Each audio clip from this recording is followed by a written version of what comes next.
Okay, we have another 4x6 inch photo stamping stamp sketch. So this is a piece of photo paper and it has a photograph of some clouds in the background and we just stamped right over the top of it in dye-based inks, black dye-based ink that is, and I'll be coloring with, kind of a range of alcohol inks here in different colors. We'll go for a little bit of greens and then these kind of earthen colors, a little bit of gray right here. And we'll give kind of more body to these objects within the scene. It looks pretty cool just stamped as is, but adding color to these photo stamped pieces is always a fun option, and alcohol inks and photo paper work really well together. You can move the inks around. The alcohol inks will not put back into solution the the water-based, dye-based inks of your dye-based inks, okay? So because alcohol and water do not mix. All right, so let's see. I'm trying to think of what colors to start off with here. Let's warm it up a little bit. I'm going to give this scene, or try to give it a springtime type of scenario. And I'm starting off very light here just to begin with. I thought it was kind of funny to use the same quote stamp here. New beauty meets us at every step in all our wanderings. Here, this person is on horseback, but I thought, well, we have this little desert tortoise that's walking around, so why not? And that's off one of the scenic sentiment sheets. And that is a John Muir quote. All right, so what I'm going to try to do here is I'm going to give, attempt to give this area right here kind of a spotlit, kind of focal point area within the piece. So in other words, what I'm coloring here, I'm coloring, but I'm also retaining a lighter area. And I'll try to do that through the range of values and colors that I'm going to be using here. All right, so this is just a really pale, warm beige tone. And it's going to kind of provide a base layer for me. And then I'll just work incrementally darker. And then when I get to the darker tones, I mean, they don't really blend super well on here, but you can mix really well these alcohol inks because they become very surface oriented on this type of paper because this paper has this emulsion coating that's not really absorbing your inks like a cardstock would. Okay, so it's kind of just sitting on the top of this paper. It dries really fast, but you can really put it back into solution as you add more tones to it. Okay, let's warm up these shadows a little bit more in here. Okay, again, this is just kind of a base layer color. The scene just as is without any type of coloring is a cool temperature scenario with those bluish gray tones in the background because they show right through our imagery right in here because, you know, that photo print is, bluish gray sky. So adding these little warm tones is kind of extending or expanding our temperature range in here. All right, so keep in mind, I'm not really taking, the time to, I don't know, kind of fuss about adding these colors down smoothly, okay? Because the blending occurs when you kind of build it up, okay? And like I said, these tones or these applications of alcohol ink does go back in solution. So I'm able to manipulate it and move it around after it's been applied. I can remove color if I want to as well. And you can do that with your blender, alcohol blender pen, or you can just do it with a lighter color. I typically use lighter tones. All right, so we're adding some greens down there, and that's a little bit too harsh, I know, but what I'll do is I'll spread that around using some other colors here. Let's go for some, that was a darker or lighter green. I'll use a little bit of a darker green in the shadows. But give this a little slope here, a little bit of a kind of a more distinct kind of separation from sky right in there with a little bit of a darker tone. And like I said, if you ever go too dark, you just remove it, okay? You just go over it with your blender pen and just move it around on there, and it will kind of start to dissolve the inks that have already been applied here. All right, so this is a little bit more of a earthy, let me see, this is an elm green. And I didn't, this isn't some kind of formula here either. I just kind of grabbed a bunch of greens, you know, just in various values here. This elm green's a little bit warmer. It's almost like a orangish green or something. It's kind of interesting. I don't know if I've used that one too much. Hello, Patty. How are you? Okay, let's see. Let's go back to this apricot. I don't know if I've used this one already. Let me start to kind of blend some of these colors out a little bit here.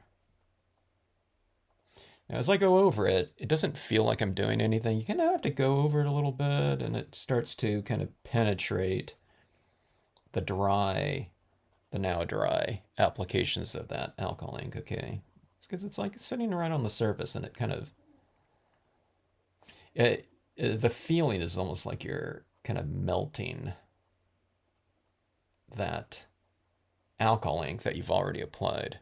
It's not melting it, it's just, you know, dissolving it and putting it back into solution, but I don't know, it kind of feels like it. It almost feels like you've applied, like if you've ever done encaustics before or something like that, it's like a really thin layer of wax or something like that that's, you know, dry, you know, cooled down and hardened, and you're going into it with like a, I don't know, like a lukewarm iron or something like that, and it's just kind of melting it. That's, I don't know, that's what I tend to think about when I'm doing this type of thing here. Hello, Catherine. What's the weather like in Orlando right now?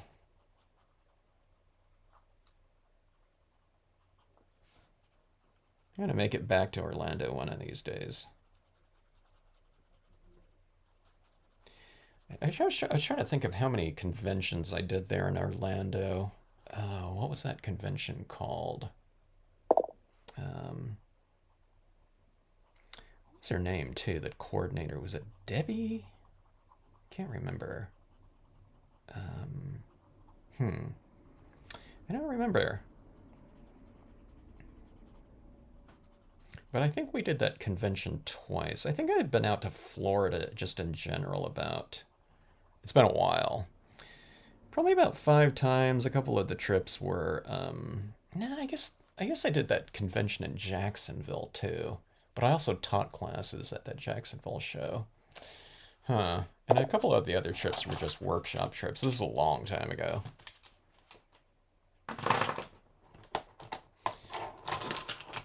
Okay, let's see here. We have some brownish gray. That was one of my favorite colors. It's starting to really, these aren't refillable ink pens here. The La Plume permanents. You use any of your, you know, use whatever alcohol inks you have. If you don't have a lot of alcohol inks, but you want to try something like this out, you know, if you don't have like Copic markers or something like that, there's a lot of multicolor, super inexpensive sets out there. They're not as good as like a La Plume. La Plumes aren't really expensive though either, but I think these have been discontinued. I think these were about $2 a pen or something like that, but there's pens out there that they're like 50 cents each or something like that, and you buy them in like packs of 40, 100 or whatever. You know, like I said, they're not quite as good. They don't have the nice brush tips.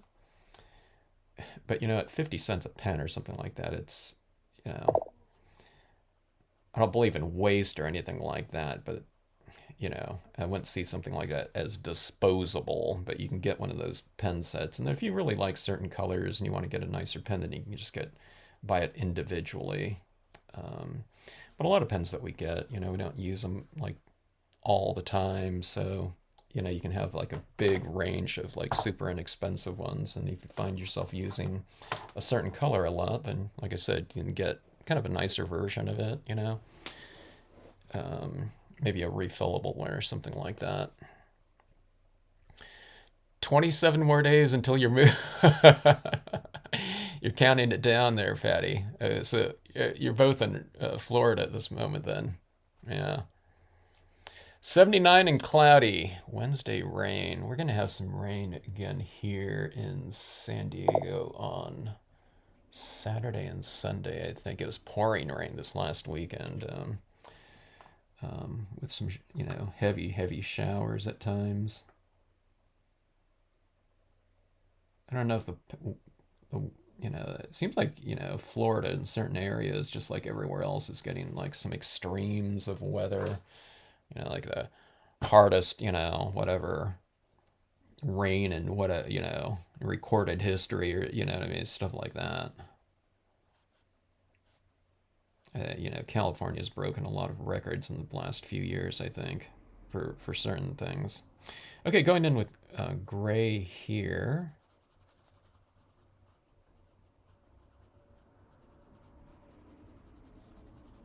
On these rocks. It doesn't really come together, super well, until I get to, I don't know, until I start getting to certain colors. Then I feel I can really manipulate these tones that have been laid down. I don't know, it has to kind of build up a little bit.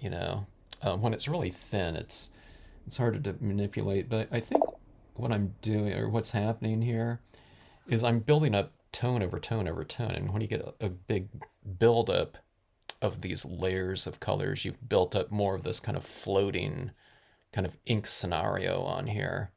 And I think it's easier to spread that around a little bit easier, where maybe the emulsion coating on the photo paper, when you apply just one layer of it, I don't know, maybe that the alcohol ink's sticking to it a little bit more. And now what I'm doing is with, I don't know, whatever, 5 layers of color or whatever is on there at this point in time. Maybe there's 6. It just seems like, yeah, there's a, it's, there's a more easily,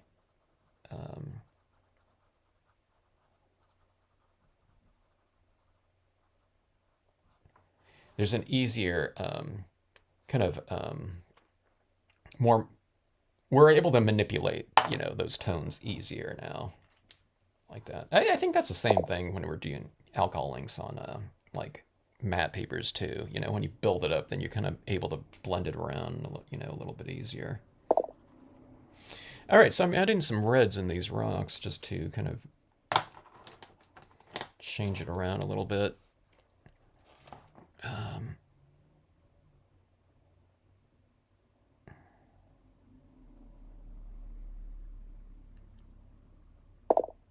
Tomorrow is supposed to be 90 and humid.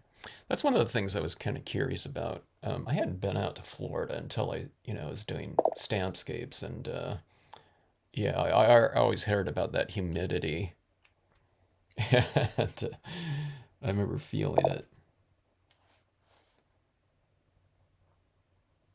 Now I don't live there, but I don't know. I thought it was kind of cool.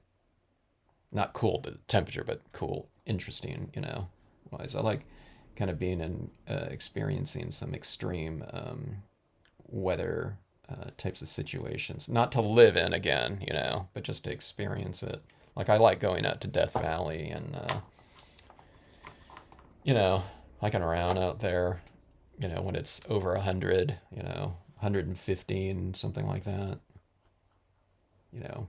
We're smart about it though. We do our hikes like at twilight and and at nighttime, stuff like that, and just do kind of more sightseeing during the day when it's like that hot.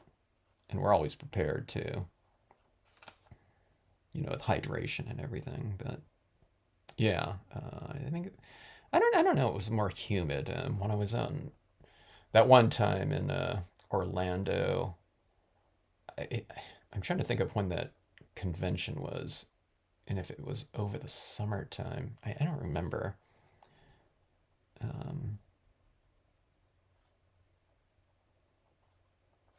or if it was another time. I think it was in Oklahoma or something like that, or maybe it was Dallas or something like that. It was super humid one time when I was out on another trip somewhere. All right, so playing around with that, kind of getting a little bit of contrast in there with those reds. There's not enough variation in there. It's hard to kind of blend on here because you're kind of moving ink around, and what happens is you're kind of like lifting ink off as opposed to kind of like physically blending it together or creating variation within these forms like this. So it's like, and it's like I said, it feels like encaustic or something like that.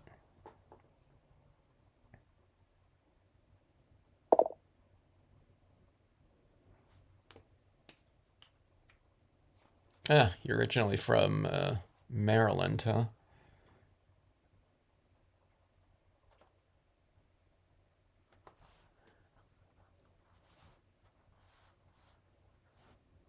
Oh, Laura, you know where you're moving to then, huh?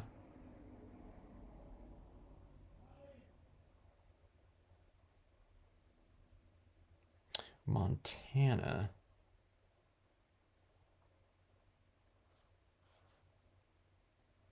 I was watching this video on someone.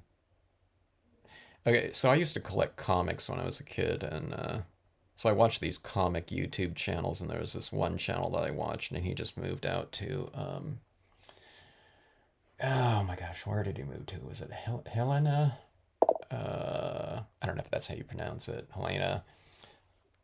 I don't know. It was one of those cities that where there used to be a stamp store that carried our stamps. I can't remember, but and it was kind of cool watching that because he was just kind of he relocated from California out there, so he was kind of just doing a little bit of a show and tell, going around town and things like that.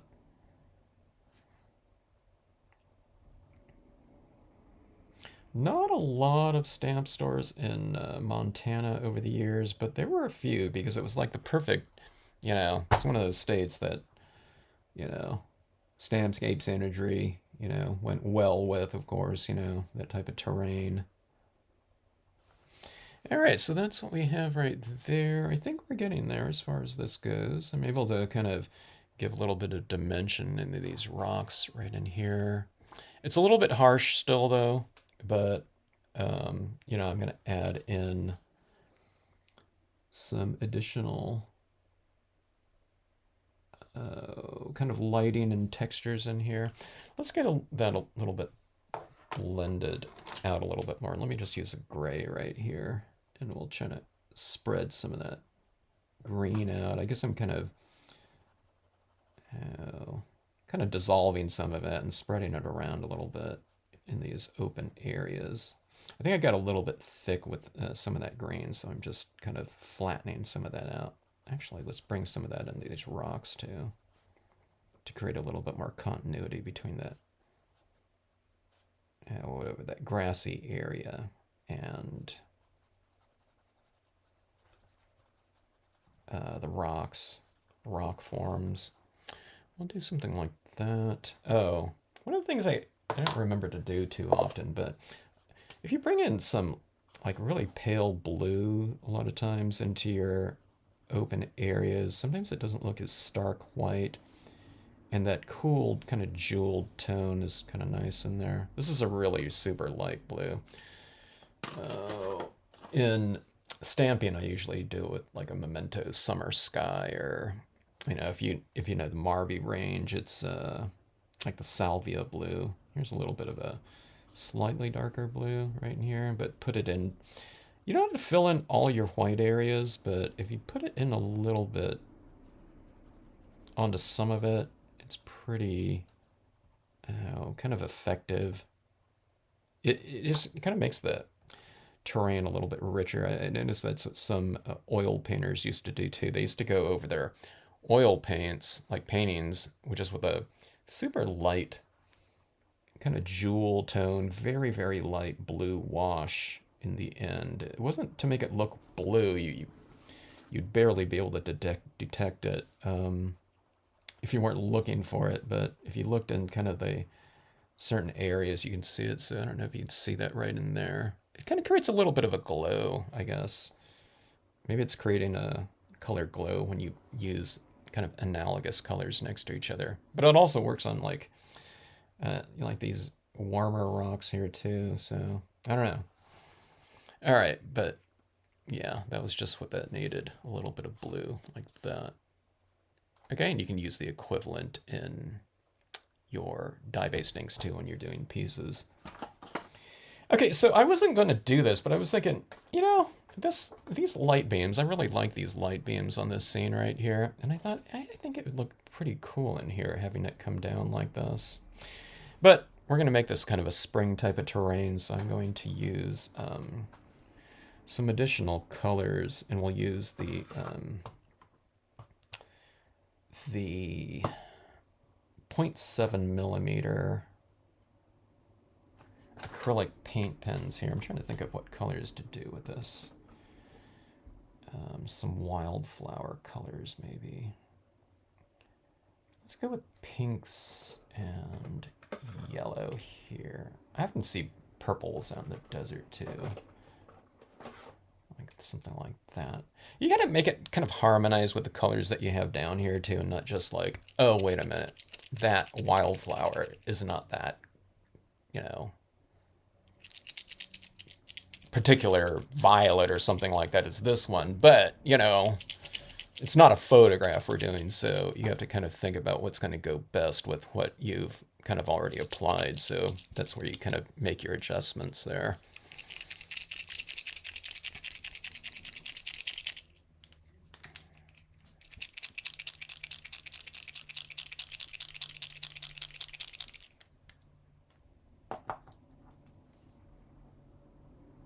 Oh, big thunderstorms with your puppy, huh? That's cute. Poor little puppy, though. So scared. Hello, Caroline.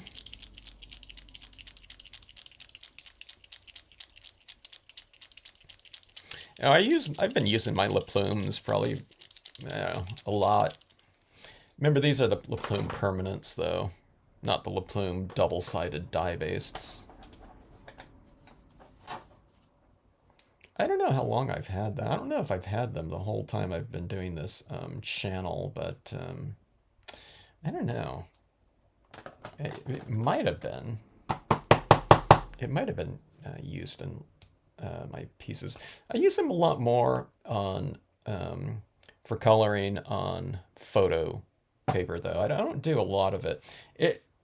A lot of it was just like if I had a cabin amongst like a bunch of green trees or something like that, and I wanted to get some variation or just a little bit of tone on some things, so I'd use it kind of sparingly on scenes.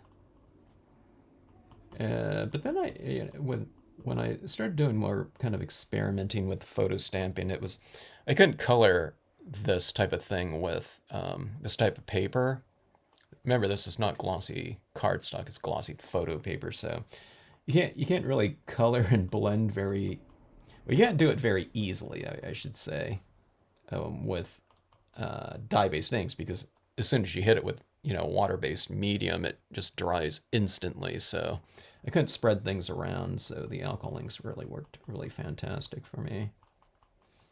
So yeah, I wasn't doing like a lot of alcohol ink types of coloring just in general, so I don't have like this big collection of like Copic markers or something like that where I need like re-inkers for everything. It's like one set. I don't know, like a couple of these pens are starting to go dry like after, I don't know, it's probably been a dozen years, I would say. All right, so that's a little bit pink. I don't know if you can see that in there. I'm kind of clustering it. So there's a bunch of like wildflowers in this scene. Coming up, and that's when you see like desert tortoise if you ever see them. I don't know if any of my friends that have ever saw one like in the summertime or something like that. I think they're hibernating in the winter, right?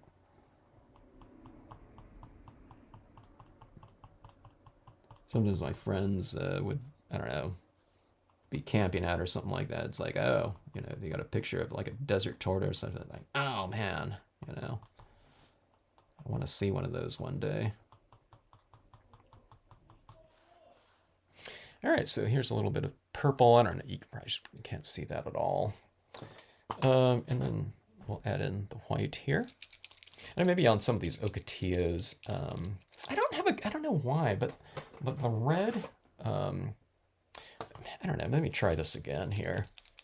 The red, it's not as opaque as I'd want it to be. Let me see. Maybe it was another red. Let me try this out here. So these ocotillos, they have these, it looks pretty good. These ocotillos have these like red, I don't know, they look like heads to me, like dragon heads practically to me when I see them out blooming out in nature. They're really cool. All right, so there's some of that. Hopefully you can see a little bit of that. I kind of brought those to life, huh? I don't know. I don't know what I'm thinking about. Oh no, it's not the red one. This pink here is like super transparent. When I wanted something like that, it's not like that at all. It might look like that on like a white piece of paper, but if you try to draw it over anything, it's not. It's really transparent. Okay, so here's some white. Oh, since those ocotillos are blooming, maybe I need to put a few little blooming leaves on it too.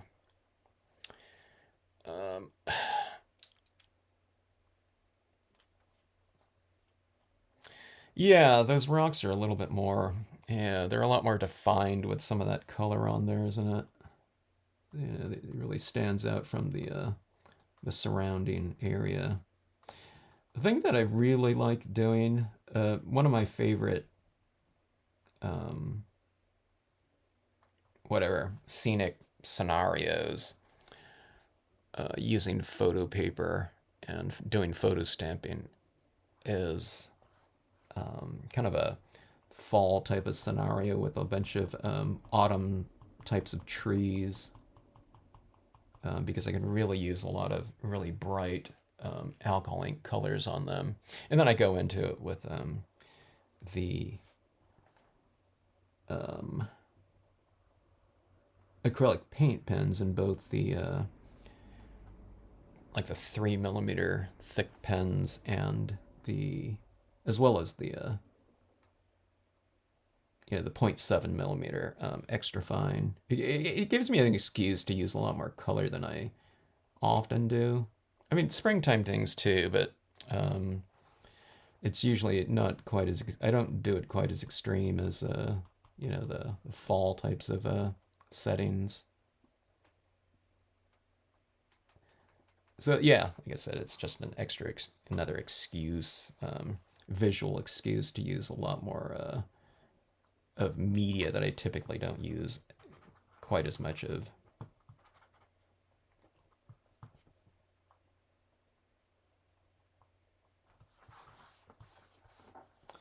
All right, I think okay. So I'm going over this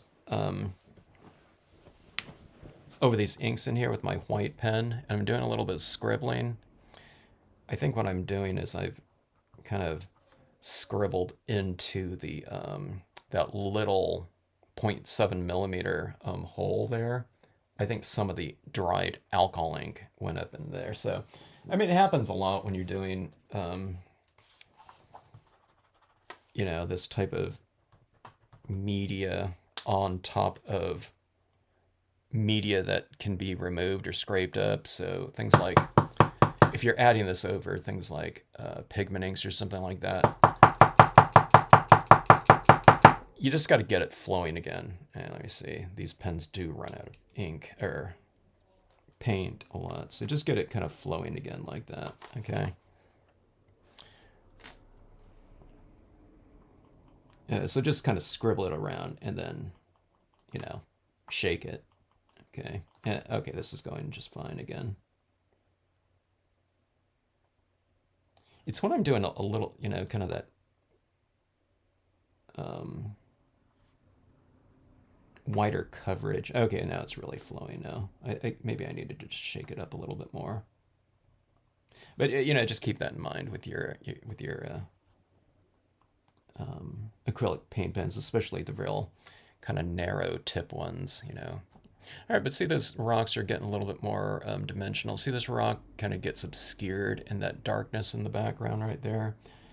You just got to put a little bit of a highlight on it. I mean, it could be, if it's in a really dark area, then, you know, you don't need too much highlighting on there because it'll really stand out by, you know, from the contrast. Or what you can also do is you can also use, you know, different colored pens up there. You can use more of like a, you know, maybe a light beige or something like that, whatever color your rocks are. All right, here's a little bit of a lighter rock, and maybe I'll use a little bit more highlighting because it's, you know, in a lighter area of the scene, so you can give it a stronger highlight like that. But see, these rocks are looking a little bit better.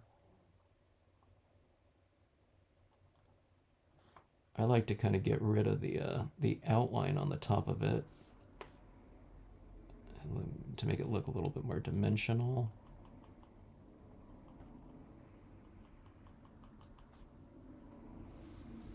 And we have something like that there.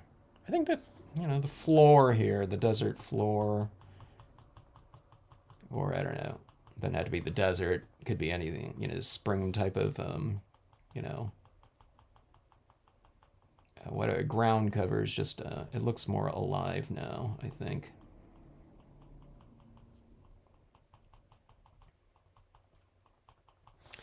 Like that, so you have a lot more color, and there's contrast because you know, these little yellow, white dots in there, and then there's kind of a textural difference in there, something nice and crisp and light over, you know, this kind of varied background in there. That's you know, kind of smudgy looking. All right, so let's add in. Let me see. I just remember those leaves here. Let's add in some dark. I don't want these leaves to stand out too much. Then I'm going to put on some of these ocotillos here, but so I'll keep the contrast really low, but so it'll be like a dark green leaf on some of these. I don't know if they're called stalks or whatever, like that.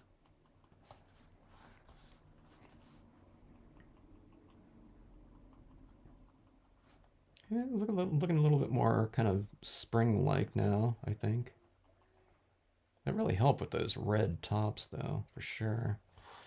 All right, so here's some of the green on there. Okay, like I said, I don't think you could see that at all, but... all right. Okay, let me see. So let's do this. I'm trying to think of where I can do this right here. Let's have some, like, lighting coming out of there. Do I want to do that? Let's go ahead and do it. We'll kind of make a, I don't know, a set, light beam set here, you know, between the two different photo stamp pieces like this. I'll kind of keep it subtle in here, I think. But we'll do this where this, you know, this desert tortoise is in a really kind of nice setting here. I'm going to put the, let's see, let me choose, I'm choosing a vanishing point. Okay, do you see that? I think I want to do it centralized, but you see that little point right there for that little blue area? that's going to be, I'm going to designate that as my vanishing point. Okay, so that's where all the light will be emanating from. But I'm not going to have it go right to there in terms of a light beam. I'm going to have the light beams coming out from like right in here, okay? Because it would look really weird for everything just going to like a little point there. So let's just do this like this, and I guess I'll try to keep this kind of subtle right there, okay? Make your beam, you know, as wide or as narrow as you want. I think what I do typically is I think the more narrow the beam is, I think what I'm doing often is I make those narrow ones kind of like a stronger beam and the wider ones kind of a, you know, softer. Okay, let's see here. And we'll try to dissipate the strength of the beam too. Let me go in right in here, but so I'm kind of going right there, but I'm not going all the way to, well, I don't know, I guess I could go all the way to the end, but maybe I'll just do a really light application right there. Okay, so something like that. Yeah, I think that's, you know, you can get it in there, but it can be very subtle, you know, if we want to do something like that. All right, now just keep your vanishing point consistent, okay? Just remember where it is. And we'll come like this. Another one right here.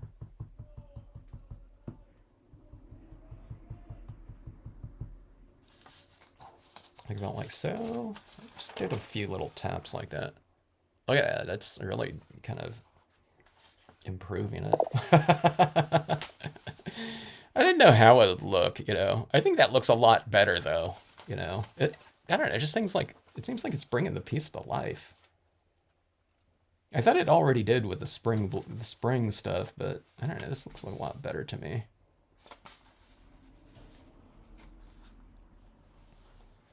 All right, let's do this. We'll kind of go a little bit there.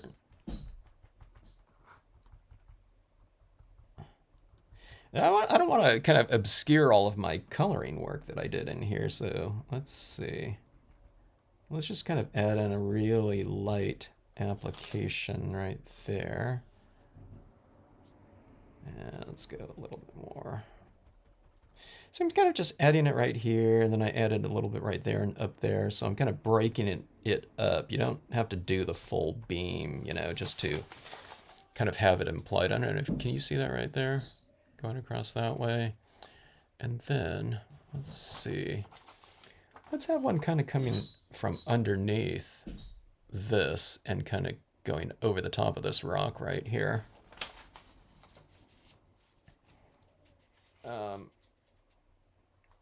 Okay, maybe I'll do it this way. So I don't want to obscure my tortoise either, but okay, let's do that right there. Okay, I'm gonna do this. I'm gonna bring it like this way, which I usually don't do. I usually do it this way, but you know, I kind of wanted the beam to kind of disappear a little bit over here, kind of up by those ocotillo branches.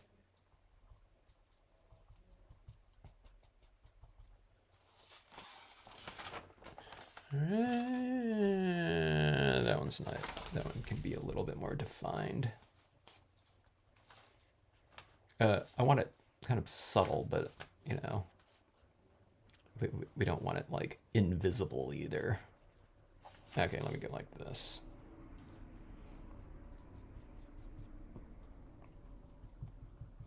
And you can just kind of have it defined in kind of like one area of the beam too. It doesn't have to be like the full length of it either, okay? That looks a little better, okay? So, I think one of them I can't even see. Let me see, oh, it's right there. Okay. As this ink dries, sometimes it gets a little bit more see-through, okay? Usually not as much on the photo paper, but on like cardstocks for some reason. Maybe on the cardstocks it's absorbing into the paper too. Where on this it's very surface oriented, but maybe when it dries still, um, yeah, you know, it kind of disappears a little bit. So that's a little bit too harsh of an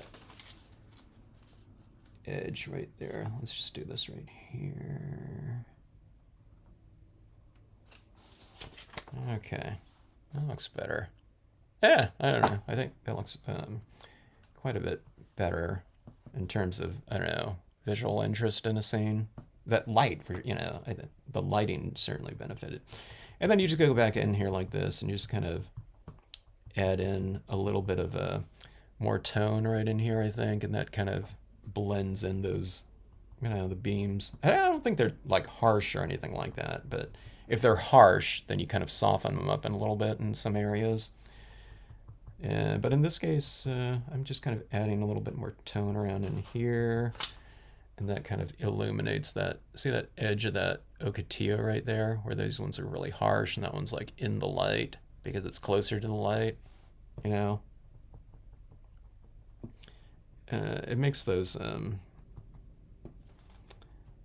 plants look a little bit more dimensional and kind of what you're doing is you're kind of enveloping your objects in light when you just lighten it up a little bit. And the trick is that you just kind of dab it off a little bit. Okay.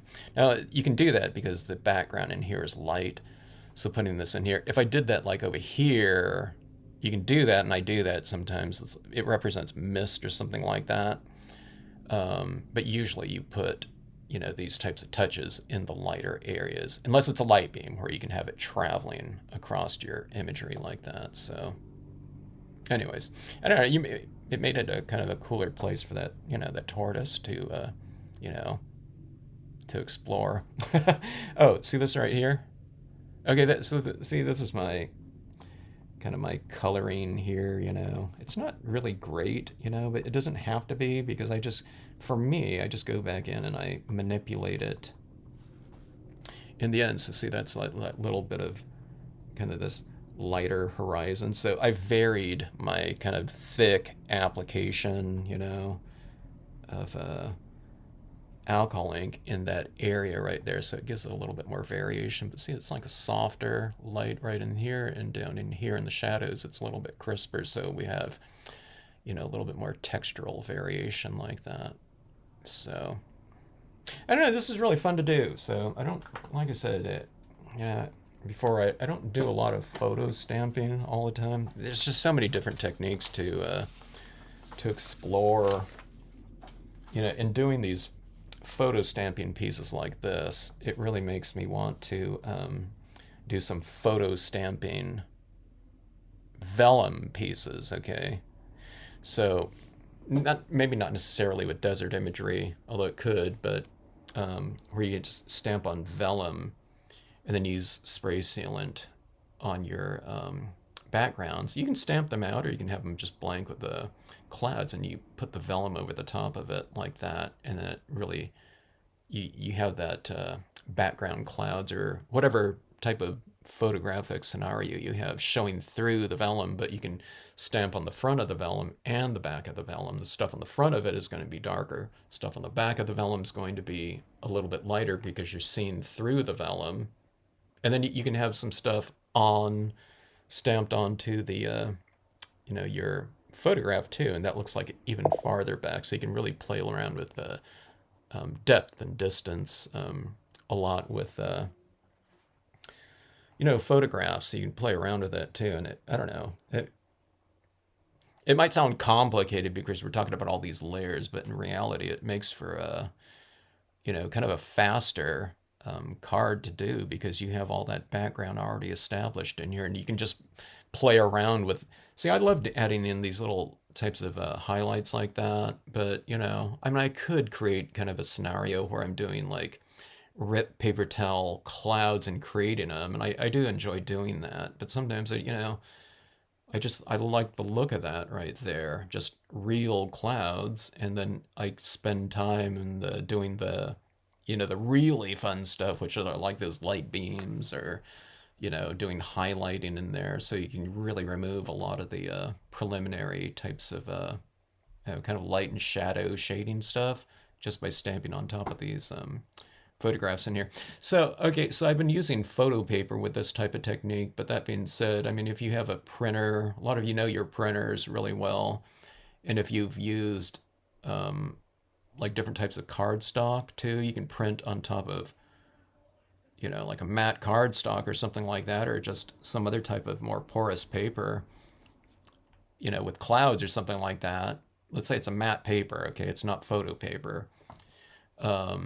Just plain cardstock, and you can, print out these clouds on there, but maybe like a matte paper instead of doing alcohol inks on there. Or you could do it, as long as it doesn't smear your inkjet printer ink or toner, whatever you used on there. But you can also color in with colored pencils instead.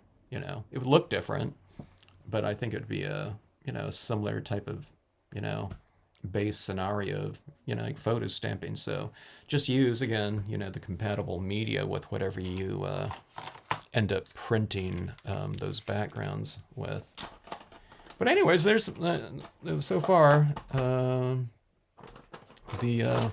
those stamp sketches. Here's the scene on the wood grain paper.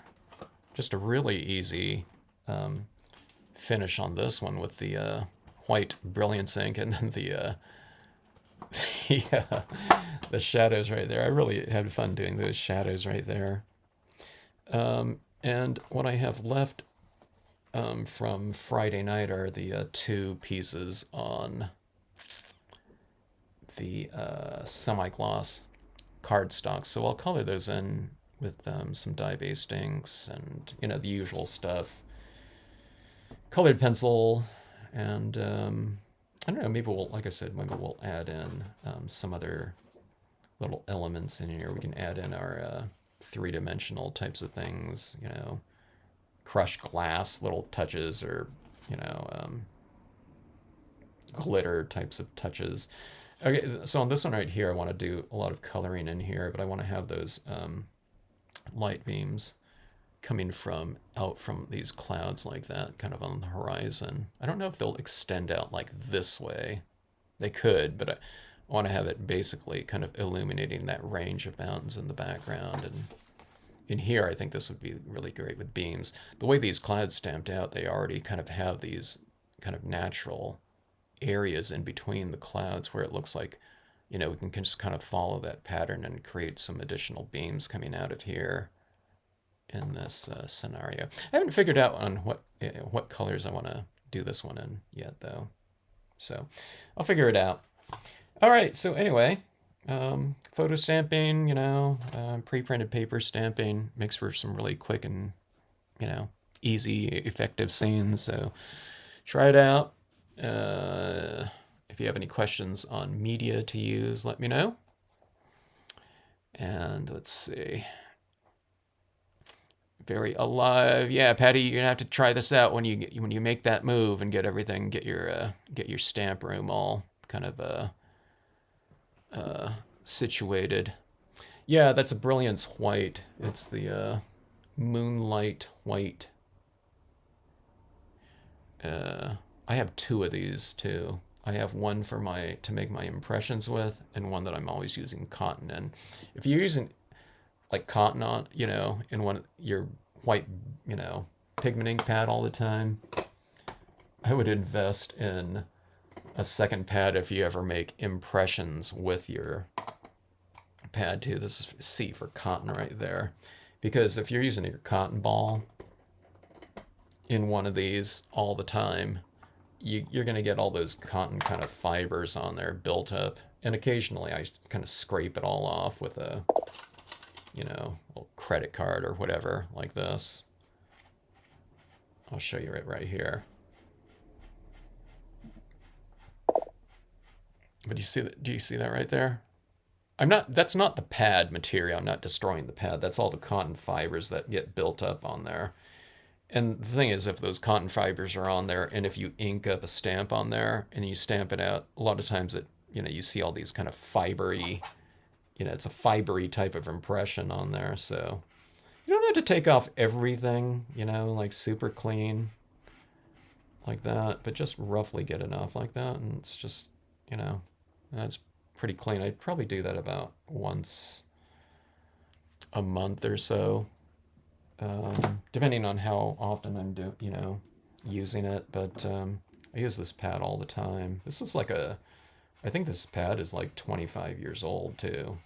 I didn't use it for a really long time, but I started doing all this work with the foils, and we needed an ink that would really kind of dry and adhere, or dry and transfer and dry on foils, and Brilliance ink was a perfect one for that. So anyways, that's nice and clean. Then you just re-ink it and you're ready to go. All right, so anyway.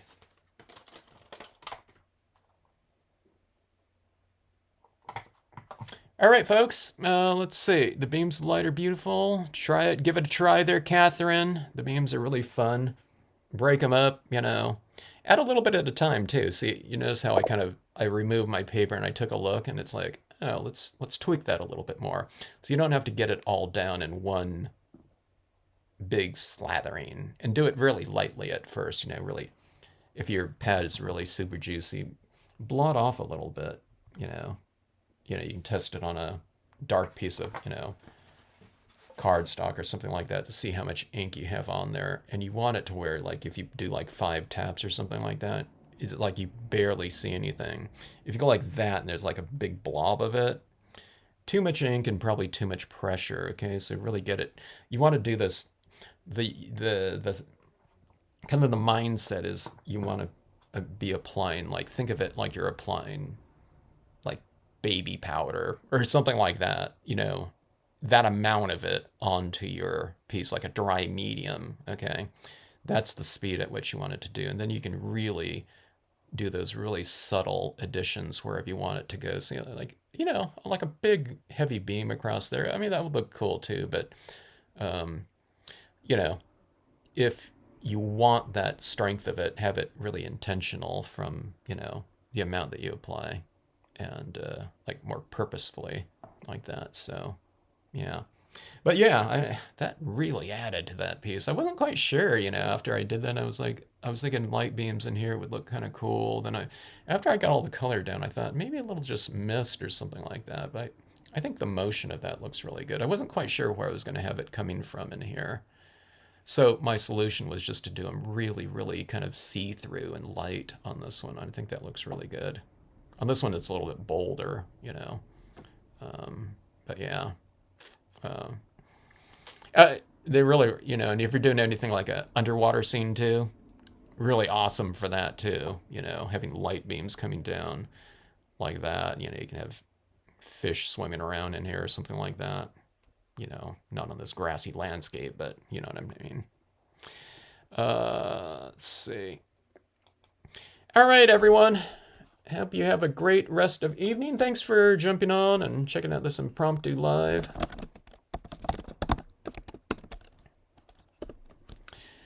Hope to see you on the next live. Once I figure out what to do with these. I'm getting a big order of rubber in. There's been a shortage of rubber or something like that lately. So my rubber guy, I don't know, he's been like calling around trying to get a shipment, and it's finally coming in tomorrow. So I probably won't be on a live for a few days. But anyway, hope to see you on the next one.